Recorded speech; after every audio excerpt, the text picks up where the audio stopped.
آج ہم آپ کے لیے لائے ہیں ایک بہت اہم کالم پاکستان زندہ باد by famous writer and analyst Hamid Mir. Pakistan زندہ باد ان تین الفاظ نے 4 اپریل کو دنیا بھر کے میڈیا میں تہلکہ مچا دیا کیونکہ ایران کے وزیر خارجہ عباس اراغچی نے social media platform X پر پوسٹ کیے گئے اپنے بیان کا اختتام انہی 3 الفاظ پر کیا تھا۔ ایرانی وزیر خارجہ نے اپنے بیان کے ساتھ ایک ویڈیو بھی پوسٹ کی جس میں ایرانی عوام تہران کی سڑکوں پر پاکستان زندہ باد کے نعرے لگا رہے تھے۔ عباس اراغچی نے اپنے اس بیان میں امریکی میڈیا کی ان خبروں کی تردید کی جن میں دعویٰ کیا گیا تھا کہ ایرانی قیادت نے امریکہ کے ساتھ مذاکرات کے لیے اسلام آباد آنے سے انکار کر دیا ہے۔ ایرانی وزیر خارجہ نے وضاحت کرتے ہوئے کہا کہ امریکی میڈیا ایران کے موقف کو درست انداز میں پیش نہیں کر رہا۔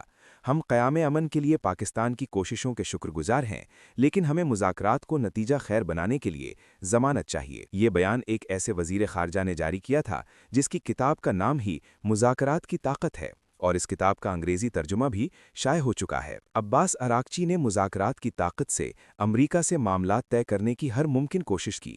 وہ 2025 اور پھر فروری 2026 میں امریکہ کے ساتھ ہونے والے مذاکرات میں شامل تھے۔ 2025 میں مذاکرات کے دوران امریکہ نے اسرائیل کے ساتھ مل کر ایران پر حملہ کر دیا، اور 2026 میں بھی امریکہ نے مذاکرات کو ایک دھوکے کے طور پر استعمال کیا۔ 2 مرتبہ دھوکہ کھانے کے بعد بھی ایرانی مذاکرات کے لیے تیار ہیں، لیکن انہیں ضمانت چاہیے کہ تیسری مرتبہ مذاکرات کے نام پر ان کے ساتھ دھوکہ نہیں ہوگا۔ عباس اراغچی کا مسئلہ پاکستان نہیں بلکہ امریکی صدر ڈونلڈ ٹرمپ کے دغابازی اور مکر و فریب ہے۔ یہی وجہ ہے کہ جب انہوں نے ایکس پر امریکی میڈیا کی جھوٹی خبروں کی تردید کی تو پاکستان کے ڈپٹی وزیر اعظم اور وزیر خارجہ اسحاق ڈار نے ایکس پر ان کا شکریہ ادا کیا۔ عباس اراغچی کے بیان میں پاکستان زندہ باد کے الفاظ کا ایک لمبا پس منظر ہے۔ عباس اراغچی ایسے بہت سے واقعات کے آئینی شاہد ہیں جن میں پاکستان نے جنگ شروع ہونے سے پہلے بھی جنگ رکوانے کی کوشش کی اور جنگ شروع ہونے کے بعد بھی جنگ بندی کے لیے بھرپور کوشش کی۔ 28 فروری کو ایران پر امریکہ اور اسرائیل کے حملے سے کئی دن قبل عباس اراغچی کو پاکستان کی طرف سے یہ پیغام دیا گیا تھا کہ وزیر اعظم شہباز شریف، فیلڈ مارشل سید عاصم منیر اور اسحاق ڈار تہران آنا چاہتے ہیں، اور ایران کے سپریم لیڈر آیت اللہ علی خامنائی، صدر مسعود پزشکیان اور دیگر اہم افراد سے ملاقات کرنا چاہتے ہیں تاکہ ایران پر ایک اور حملے کے خطرے کو ٹالا جائے۔ ایران کی طرف سے پاکستان کے اس پیغام کا ابھی حتمی جواب نہیں آیا تھا کہ جنگ شروع ہو گئی۔ جب جنگ شروع ہوئی تو اسحاق ڈار عمرے کے لیے سعودی عرب میں تھے۔ انہوں نے فوری طور پر ایران کے خلاف حملے کی مذمت میں بیان جاری کر دیا۔ جب ایران نے اپنے سپریم لیڈر کی شہادت کے بعد خلیجی ممالک میں امریکی فوجی اڈوں پر حملے شروع کر دیے تو اسحاق ڈار نے ان حملوں کی بھی مذمت کر دی۔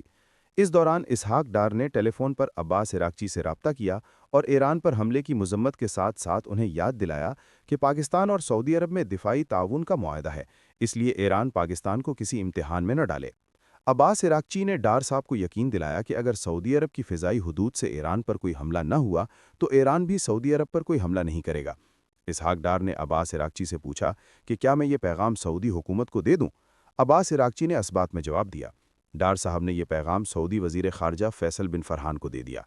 کچھ دنوں بعد 18 مارچ کو ریاض میں سعودی عرب، قطر، بحرین، UAE، کویت، مصر، اردن، شام، آذربائیجان، لبنان، ترکی اور پاکستان کے وزرائے خارجہ اکٹھے ہوئے تاکہ مشرق وسطیٰ میں جنگ بندی کا کوئی راستہ نکالا جا سکے۔ 12 ممالک کے وزرائے خارجہ کے باقاعدہ اجلاس سے قبل ترکی اور پاکستان کے وزرائے خارجہ کی ایک 2 طرفہ ملاقات جاری تھی۔ ترک وزیر خارجہ حاکان فیدن نے اسحاق ڈار کو بتایا کہ اسرائیل کی طرف سے ترکی کو جنگ میں گھسیٹنے کے لیے فالس فلیگ آپریشن کیے جا رہے ہیں۔ حاکان فیدن وزیر خارجہ بننے سے قبل 8 سال تک ترک انٹیلیجنس کے سربراہ تھے اور خطے میں اسرائیلی سازشوں پر گہری نظر رکھتے ہیں۔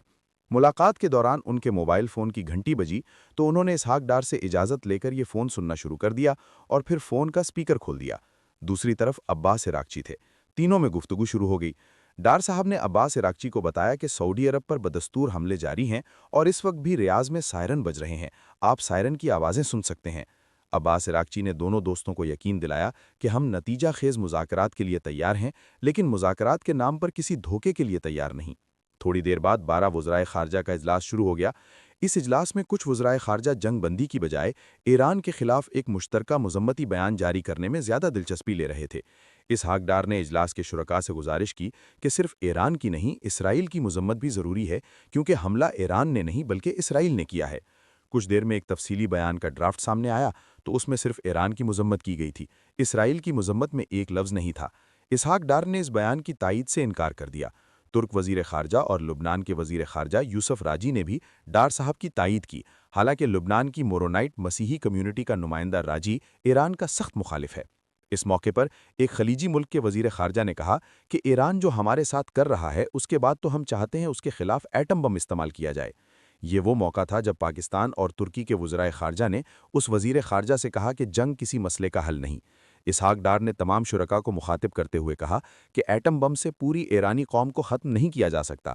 اسرائیل نے ایران سے فارغ ہو کر باری باری تمام خلیجی ممالک کا رخ کرنا ہے کیونکہ نیتن یاہو گریٹر اسرائیل بنانا چاہتا ہے۔ بہت بحث مباحثے کے بعد مشترکہ بیان کے ایک نئے ڈرافٹ میں اسرائیل کی مذمت شامل کر دی گئی۔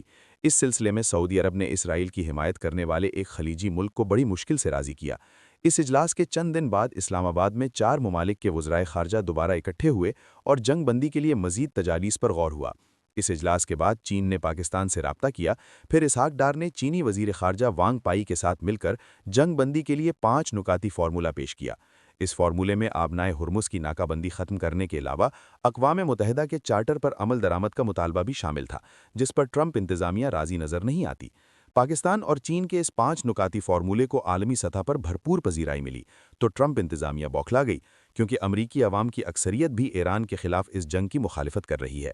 مذاکرات کا جو بھی راستہ نکلے گا وہ اسی 5 نکاتی فارمولے سے نکلے گا۔ عباس عراقچی اچھی طرح جانتے ہیں کہ پاکستان نے کس کس کو ناراض کر کے جنگ بندی کی کوشش کی ہے۔ انہوں نے اپنے بیان میں پاکستان زندہ باد کا نعرہ اس لیے لگایا ہے کہ ریاض میں 12 ممالک کے اجلاس میں خلیجی ممالک کو گریٹر اسرائیل کی سازش سے ہوشیار کرنے کی جرأت صرف اور صرف پاکستان نے کی ہے۔ Thank you for watching. If you like the video, do like, share, and subscribe.